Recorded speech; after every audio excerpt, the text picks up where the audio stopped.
একটি সিদ্ধান্তই বদলে দিতে পারে জীবন। একটা ঝুঁকি, একটা সিদ্ধান্ত, আর সেটাই হতে পারে আমাদের জীবনের সবচেয়ে বড় অভিযান। মানালি ছিল আমার জীবনের সেরকমই এক গুরুত্বপূর্ণ অভিযান। আমি বিশ্বাস করি আমাদের উপরে কেউ একজন তো আছেন যিনি চান আমরা তার কঠিন পরীক্ষায় পড়ি, শিখি এবং আরও শক্তিশালী হয়ে উত্তীর্ণ হই।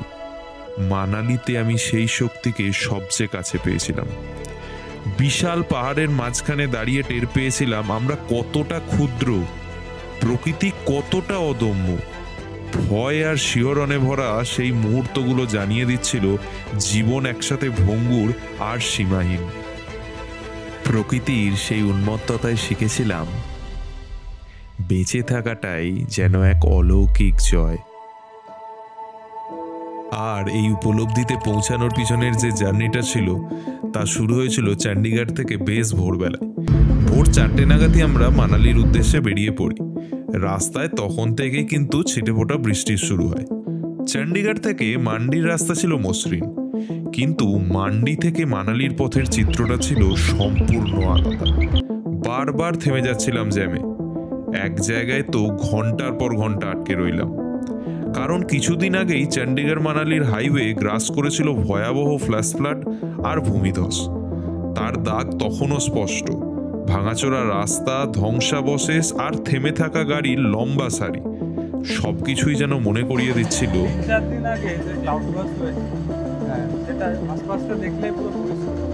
দেখ নিচেগুলোর বাড়িটার অবস্থা, দেখ কি অবস্থা, কাদা, জলে ডুবে গেছে ভাই। প্রকৃতি এক মুহূর্তেই সবকিছু বদলে দিতে পারে। মানালি যাওয়ার পথে আমরা এই জায়গাটা এসে দাঁড়ালাম। এখানেই রিসেন্টলি ক্লাউড বার্স্টটা হয়েছিল, কিন্তু কি অপূর্ব জায়গাটা। এখানে দাঁড়িয়ে একদম সবুজ গালিচার সাথে মানে কতগুলো লেয়ার দেখা যাচ্ছে না রাজু, কি বলি? পাহাড়টার মধ্যে মনে হচ্ছে আলাদা আলাদা ছোট ছোট পাহাড়, লেয়ার লেয়ার কার্পেট হয়ে আছে মনে হচ্ছে, গ্রিনারি। এরকম একটা জায়গায় মানে আমরা প্রায় 3-4 ঘন্টা জ্যাম পেরিয়ে আসছি, কিন্তু এখানে এসে ক্লান্তিগুলো যেন দূর হয়ে যায়। চলেই এটা দারুণ। বাকি বন্ধুদের মিস করছিলাম, তাই ভিডিও কলে আড্ডা দিতে দিতেই দুপুর 2টো নাগাদ আমরা পৌঁছে গেলাম আমাদের হোমস্টের কাছে। Manali welcomes us with rain. হোমস্টেটা ছিল মানালি মল রোডের ঠিক পিছনেই, কিন্তু গাড়ি যেখানে থামে সেখান থেকে লম্বা সিঁড়ি বেয়ে উঠতে হয়। বেশ খারাপ চড়াই। অবশেষে পৌঁছে গেলাম আমরা। ফাইনালি আমরা পৌঁছে গেছি আমাদের হোমস্টেতে। হোমস্টে আসতেই হাঁপিয়ে গেছি। হ্যাঁ, মনসুন ট্রেক, আবার বৃষ্টির সাথে। চারপাশে গাছে ঝুলছে লাল আপেল, চারিদিকটা নিরিবিলি, আর হোমস্টের ভেতর যেন একেবারেই ঘরের মতো। একসা হয়ে আমরা পৌঁছালাম এই আমাদের হোমস্টে। এই আমাদের রুম। আয় রুমটা দেখাই। মনে হলো আমরা যেন অপরিচিত নই। রুমের একটা দারুণ সুন্দর প্যানোরামিক ভিউ আছে। এই হচ্ছে আমাদের রুম। কারোর বাড়ির আপন অতিথি। দুপুরের খাবার তখনই সাজিয়ে দিল তারা। খাবারের আইটেমে ভাত, বেগুন ভাজা, ডাল এবং সঙ্গে চিকেন। সঙ্গে জানালো গত কদিন ধরেই রোদ উঠছিল, কিন্তু আজ সকাল থেকে আকাশের মুখটা ভারী। আমাদের পৌঁছানোর ঠিক আগেই শুরু হয়েছিল বৃষ্টি। যথারীতি বৃষ্টি দেখে স্ট্রেস নেওয়ার বদলে বিকেল নামতেই আমরা বেরিয়ে পড়লাম মানালির মল রোডের উদ্দেশ্যে। দুটো কারণ ছিল। প্রথমত, শুধু শুধু রুমে বসে থাকার কোনো মানেই হয় না। দ্বিতীয়ত, কাল থেকে শুরু হচ্ছিল আমাদের 3 দিনের ট্রেক। তার জন্য কিছু বেসিক ইকুইপমেন্ট কিনতে বা ভাড়ার খোঁজ করতে হতো আর কি। কিন্তু সন্ধে যত নামছিল ততই বাড়ছিল বৃষ্টির ঝাপটা। বৃষ্টি থামেই না। রাত্রে 8টা বাজলো, আমরা এখনো মল রোড থেকে হোটেলেই যাচ্ছি। এত বৃষ্টি নেমেছে আর এত চড়াই পথ, তারপর আমাদের হোমস্টে।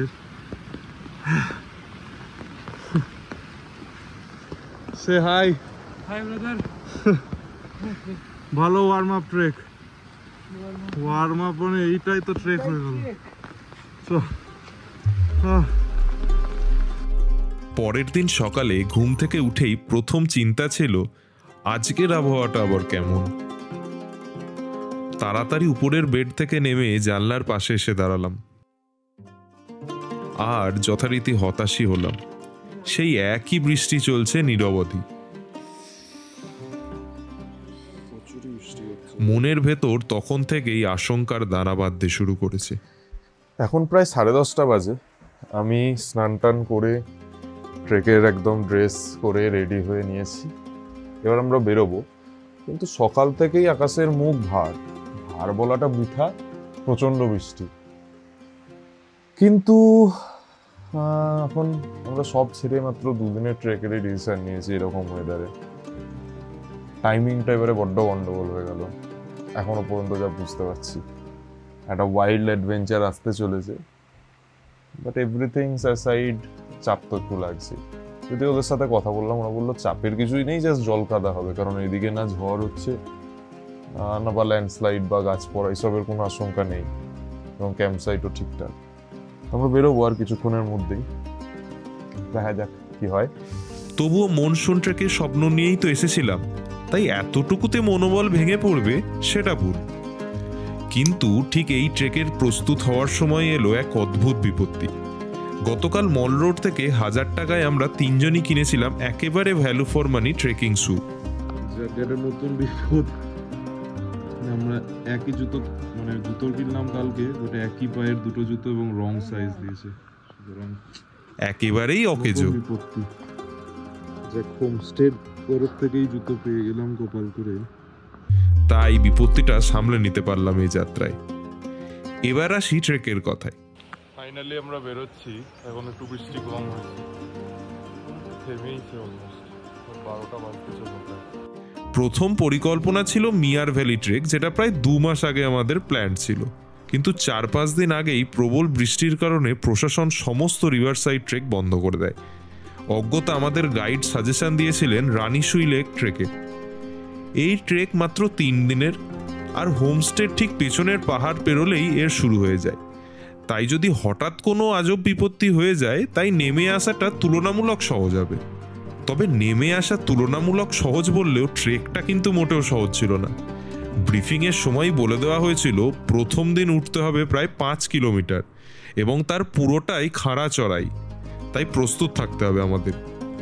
হাঁটার সময় বুঝলাম কথাটা কতটা সত্যি। সঙ্গে আবার দোসর ছিল পিচ্ছিল কাদা, আর লোকাল গ্রামের কয়েকজন ছাগল চড়ানো মানুষ ছাড়া এই রাস্তায় খুব একজন কেউ যায় না, সেটাও ওরা বলেছিল।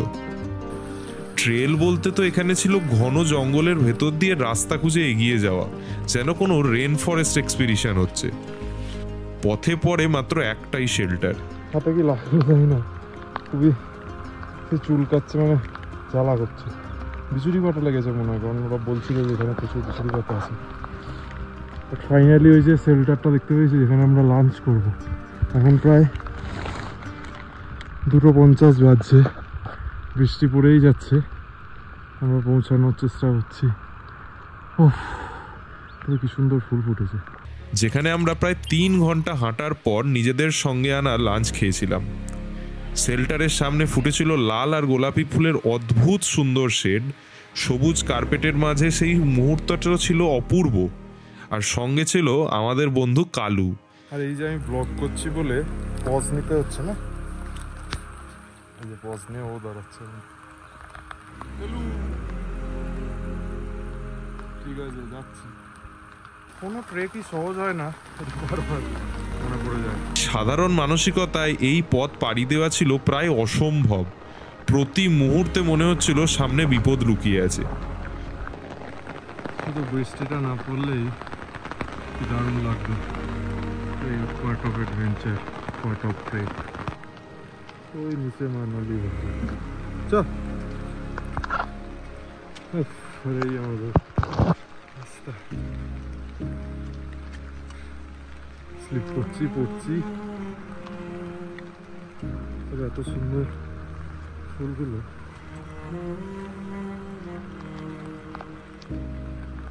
ইয়াহু, 5:51।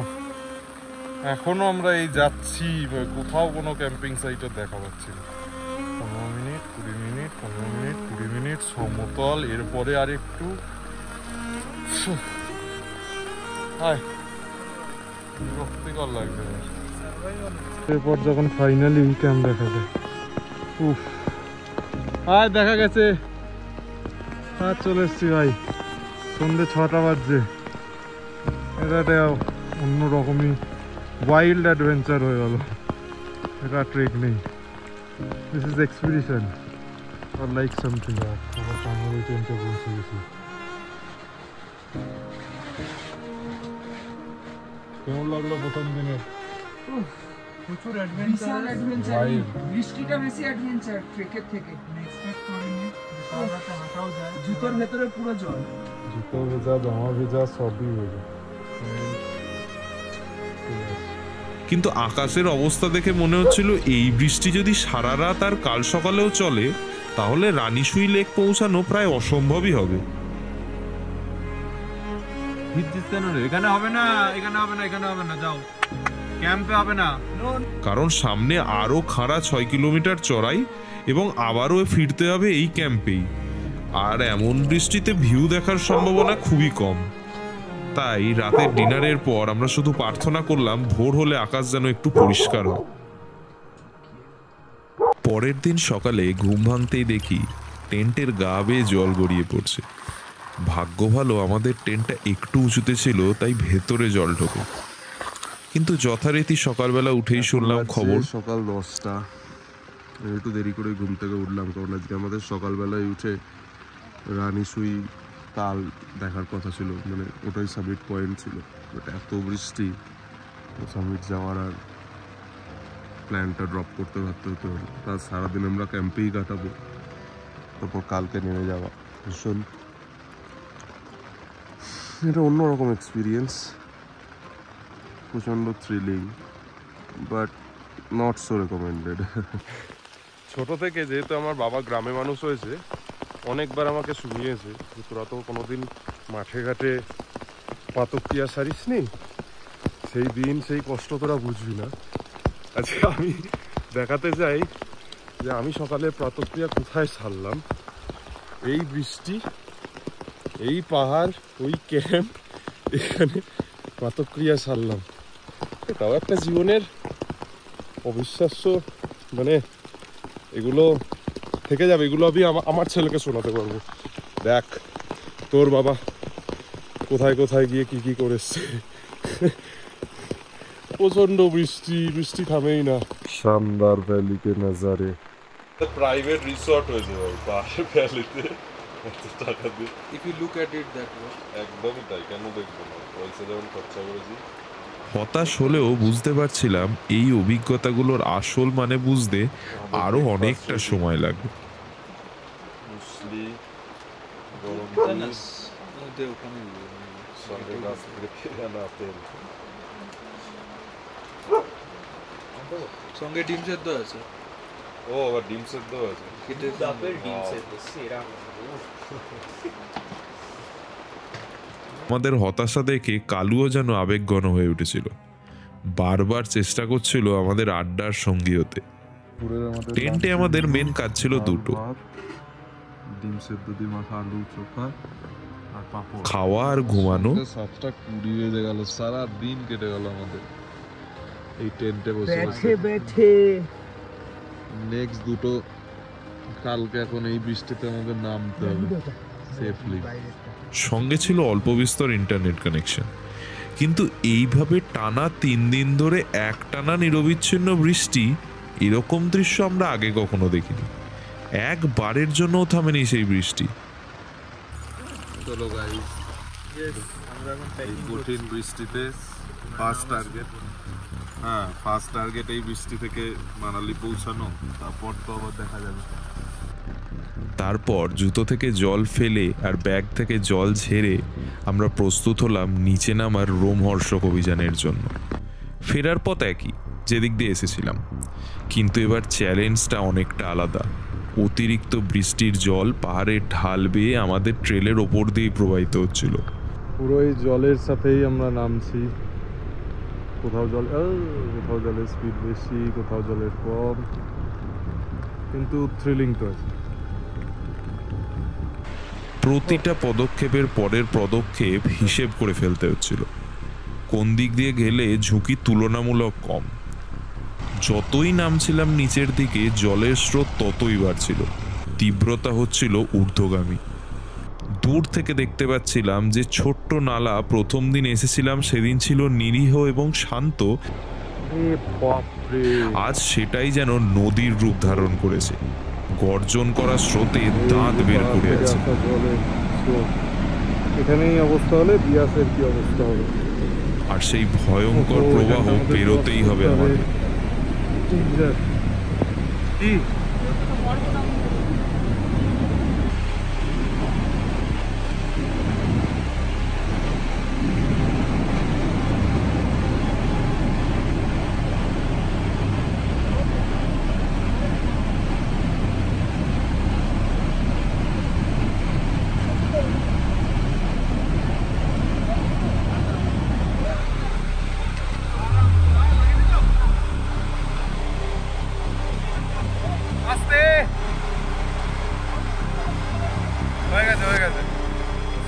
সেরা সেরা যাক রেকর্ড এসছে।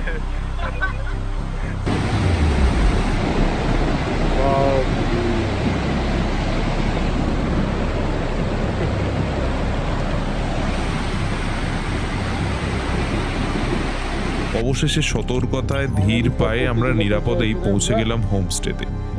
উচ্ছ্বাসে ভরপুর ছিলাম আমরা, কিন্তু তখনও জানতাম না সবচেয়ে বড় শকটা অপেক্ষা করছে সামনেই।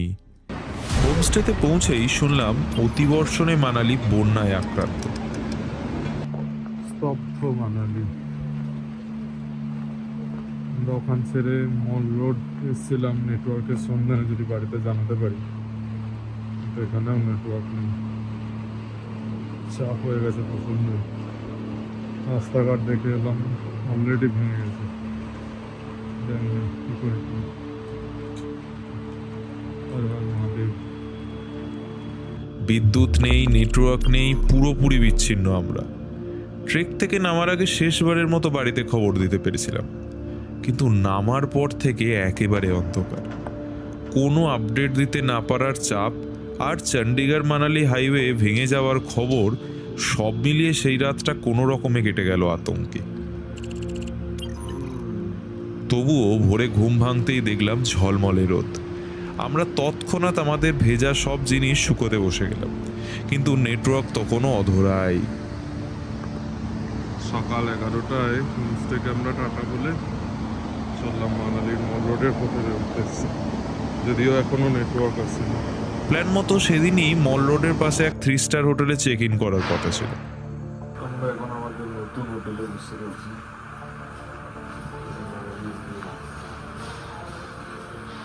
কিন্তু তিনজনের পরিবেশ পুরোই থমথমে। আমার হাতে যদি আরো 2 দিন আছে, কিন্তু রাস্তাঘাট সবই বন্ধ। বুঝতেই পারা যাচ্ছে না যে কি হতে চলেছে। Stressful trip. কিন্তু হোটেলের ঘরে অন্ধকার মুখে সময় কাটানোর চেয়ে আমরা সিদ্ধান্ত নিলাম রাস্তার বাস্তব পরিস্থিতি নিজে গিয়ে দেখে আসব। সেখানে ঘুরতে ঘুরতে জানতে পারলাম চণ্ডীগড় মানালি হাইওয়ে আগামী 1 মাসেও ওপেন হওয়ার কোনো সম্ভাবনা নেই, কারণ যে জায়গা রাস্তা তৈরি হয়েছিল বিয়াস নদীর পাড় ঘেঁষে, সেই নদী নিজের জমি আবার দখল করে নিয়েছে। তবে প্রথমবারের মতো একটি আলো দেখা দিল। আরেকটি বিকল্প রাস্তা আছে নাগগড় মানালি রুট দিয়ে, কিন্তু সেটাও আপাতত ল্যান্ডস্লাইডে বন্ধ। 3-4 দিন টানা রোদ না উঠলে সেই রাস্তা খোলারও কোনো আশা নেই। আর এদিকে ওয়েদার ফোরকাস্ট জানাচ্ছে প্রতিদিনই বৃষ্টি। অবশেষে সন্ধ্যের দিকে ফিরে এলো নেটওয়ার্ক। ফাইনালি রাত 8টায় আমরা নেটওয়ার্ক পেলাম। বাড়ির সবাইকে জানাতে পেরে মনটা এবার একটু শান্ত লাগছে। এতক্ষণ পর্যন্ত এটা বিভৎস বুকে পাথর চাপা ছিল, যে কাউকে জানাতেও পারছিলাম না যে কি সিচুয়েশন। এখন অ্যাটলিস্ট জানাতে পেরে একটু মনটা ভালো লাগছে। এবার তো ঠিক আছে, যা হবে দেখা যাবে, কিন্তু সবাই যে জানে আপডেটটা, আর সত্যি মানে কতজন যে খবর নিয়েছে। এনিওয়ে আমরা সেফ অ্যান্ড সিকিউর ছিলাম, আর বাকিটুকু ট্রাভেল ব্যাক করতে পারলেই ইটস অল ডান। নেট ফিরে এসছে ব্রোজ ফাইনালি। বুক থেকে হ্যাঁ, সেই থমথমে মুখগুলো একটু হাসি হাসি এসছে। তা বাপরে বাপরে কি চাপ! সবাই ঝাড়ও দিচ্ছে। পরের দিনের শুরুটা ছিল মেঘলা আকাশে, তবে দিনের সাথে সাথে রোদের তীব্রতা বাড়ছিল, আর সেই আলোয় আমাদের ভেতরে বাড়ছিল আশা, হয়তো এবার ফেরা সম্ভব। তো আজকে 28 তারিখ, আমাদের এখানে থাকার 2 নম্বর দিন। আজকের তো মানালির ওয়েদার যথেষ্ট সুন্দর। আমরা ড্রাইভারের সাথে কথা বললাম, আশা করছি যে কালকে যদি এরকম, মানে আজকের দিনটাও অ্যাটলিস্ট যদি এরকম ওয়েদার থাকে, কালকে আমরা বেরিয়ে যেতে পারবো ভালোই ভালো। এখন চণ্ডীগড় অবধি পৌঁছানোটাই মেন স্ট্রেস, যদি পৌঁছে যেতে পারি। যদিও আমাদের এখানে আরও একদিন এক্সট্রা বুকিং ছিল, কিন্তু সেই বুকিং আমরা, মানে এখানে থেকেই বা কী হবে, এখন মানালিতে জাস্ট নাথিং। সো আমাদের এখন next target as soon as possible এখান থেকে বেরোনো। অ্যান্ড দেন রাস্তা আছে, main highway close, but side দিয়ে ড্রাইভার বললো যে বেরিয়ে যাওয়া সম্ভব, একটু বেশি কস্টলি হয়ে যাবে বাট সম্ভব। তো নেক্সট ওটাই আমাদের টার্গেট। কিন্তু হিমাচল ট্যুরিজমের খবর বলছিল অন্য কথা। রাস্তা এখনো ধসে ভরা, পাহাড়ি কাদামাটি যে কোনো মুহূর্তে প্রাণঘাতী হতে পারে, আর এমন পরিস্থিতিতে থেমে যাওয়া ছাড়া উপায় নেই। তবুও আমাদের সময় ছিল না। অভিজিতের নতুন কোম্পানিতে জয়েন করার তারিখ ছিল 1 তারিখেই। 31 তারিখের ফ্লাইট মিস মানেই আজীবনের ক্ষতি। সন্ধে নামতেই ঝড়ের মতো এলো নতুন ভয়। আইএমডি জারি করলো অরেঞ্জ অ্যালার্ট, আর রাত নামতেই শুরু হলো একটানা বৃষ্টি। মনে হচ্ছিল আকাশ যেন প্রতিজ্ঞা করেছে এক ফোঁটাও থামবে না। সারা রাত ধরে কানে বাজছিল শুধু বৃষ্টির গর্জন। ভয় আর অনিশ্চয়তায় বারবার ঘুম ভেঙে যাচ্ছিল। সকালে উঠে দেখলাম বৃষ্টি এখনো চলছে। বারান্দায় বসে নীরব মুখে শুধু অপেক্ষা করছিলাম, আর হতাশার মাঝে নেটওয়ার্কও বারবার অদৃশ্য হয়ে যাচ্ছিল। আমাদের দরকার ছিল একটানা রোদ, না হলে সব শেষ। কাল বের হতে না পারা মানেই ফ্লাইট মিস, তার মানেই বিপর্যয়। ঠিক তখনই অবিশ্বাস্য এক মুহূর্ত। মেঘ সরে গেল ধীরে ধীরে, আর সকাল 11টার মধ্যে ফেটে পড়লো ঝলমলে রোদ। আমরা এখন প্রতীক্ষায়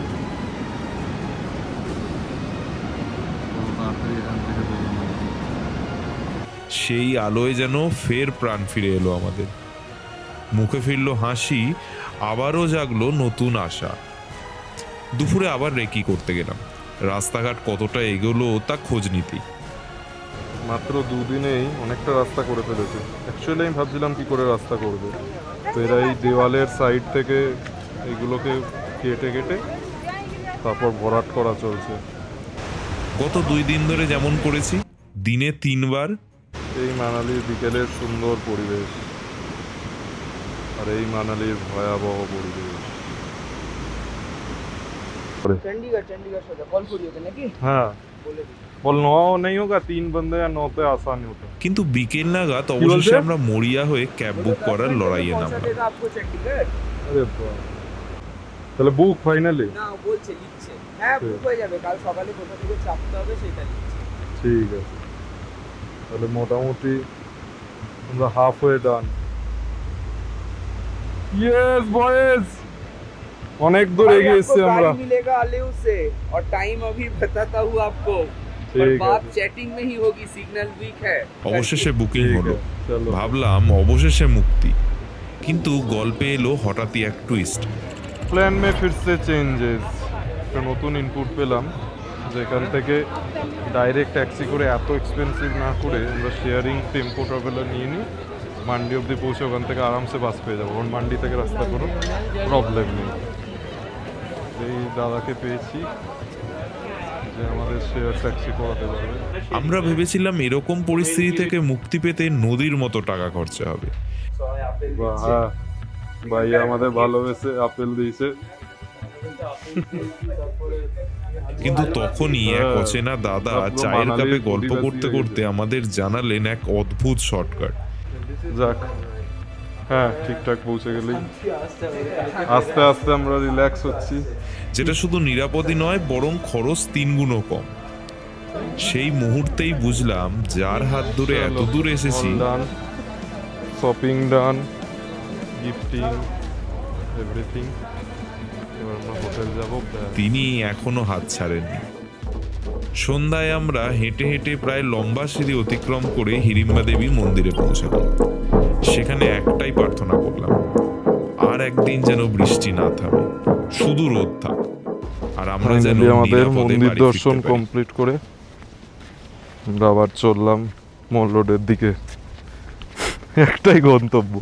হ্যাঁ, পরের দিন সকালের আকাশ মেঘলা হলেও আমাদের বেরোনোর আগেই সূর্যের আলো ঝলমল করে উঠল। শেষ দিনের সকালটায় অ্যাটলিস্ট একটু রোদ ঝলমলে ওয়েদার তো দিয়েছে। খুব আনএক্সপেক্টেড ভাই, 4 দিন ধরে রোদ দিচ্ছে, বিশাল কপাল আমাদের। এই ট্রিপটা আমাদের সব রকমই দেখিয়ে দিয়ে গেল, কতটা ভয়ঙ্কর হতে পারে, কতটা লাক সাথে দিতে পারে, এবং শেষ পর্যন্ত প্ল্যান অ্যাকর্ডিংলি সম্ভব। যাই হোক, আমরা মানালির থেকে ব্রেকফাস্ট করে এবার বেরিয়ে যাব কিছুক্ষণ পরেই। আপাতত ব্রেকফাস্টে আমরা স্যান্ডউইচ আর এগ ভুর্জি নিয়েছি। চলো ফাইনালি আমরা মানালি হোটেল ছেড়ে এবার বেরোচ্ছি। It's done and dusted this time. ফুল কিচার পার করে আমরা পৌঁছাতে পারবো, দেখি মানে ওই যেখান থেকে গাড়ি ধরা। লাগেজ কাঁধে নিয়ে হাঁটতে হলো প্রায় 2 কিলোমিটার পথ, কখনো অলিগলি, কখনো বাড়ির ভেতর দিয়েও। পৌঁছে গেছি আমরা গাড়ির কাছে। অবশেষে গাড়িতে উঠে একটুখানি শান্তি মিলল, কিন্তু সামনে অপেক্ষা করছিল শেষ পরীক্ষা। কুল্লু পৌঁছে শুনলাম এখান থেকে মান্ডি পর্যন্ত 80 কিলোমিটার পথ একমুখী করে দেওয়া হয়েছে। 2 ঘন্টা এক পাশে গাড়ি যাবে, তারপর অন্য পাশে। এই আমরা মান্ডি বাজার পৌঁছালাম, আর এখান থেকে এই গাড়ির জ্যাম মোটামুটি এখন বাজছে 12:30, সেই 2টোর সময় আবার খোলার চান্সেস। ফাইনালি 2:40-এ। সৌভাগ্য বা দুর্ভাগ্য যাই হোক, আমরা ছিলাম পরের ফ্রেজে প্রথম গাড়ি। তারপর শুরু হলো সত্যিকারের সাসপেন্স।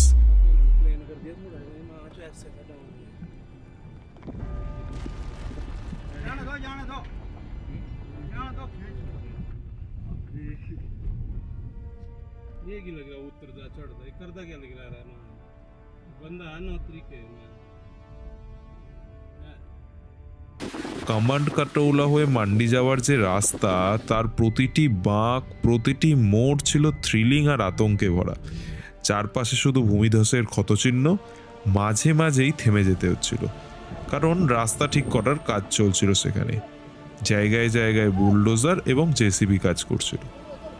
সেই জায়গায় আমাদের ট্যুর কোম্পানির মালিকও নিজে নেমে রাস্তার কিছু লোকজনকে সাহায্য করছিলেন, যাতে আমরা যত তাড়াতাড়ি সম্ভব পৌঁছাতে পারি। আমাদের ড্রাইভারও ছিলেন ভীষণ দক্ষ, অসাধারণ স্পিডে, অকল্পনীয় দক্ষতায় অবশেষে তিনি আমাদের মান্ডি পৌঁছে দিলেন। সেখান থেকে ভলভো ধরে দিল্লি, আর সঠিক সময়ে এয়ারপোর্ট পৌঁছে ফ্লাইট ধরে নিলাম আমরা। ট্রিপটা যতই অনিশ্চয়তায় ভরা হোক না কেন, শেষে সবকিছুই পরিকল্পনা মাফিকই হলো। আমরা ফিরছিলাম বাড়ি, সব দুশ্চিন্তা পেরিয়ে অবশেষে নিরাপদ আশ্রয়। আর তখন ভেতরে ভেতরে একটাই উপলব্ধি হচ্ছিল, না, আমি নিজের পথ নিজে বেছে নিইনি কখনোই। আমি কেবল তার ইশারায় চলা এক শিশু। তিনি যেদিকে হাত ধরে টেনে নেবেন, আমি সেদিকেই চলব, নিঃশব্দে, নিশ্চিন্তে, ভরসায় ভরা এক শান্তির সাগরে।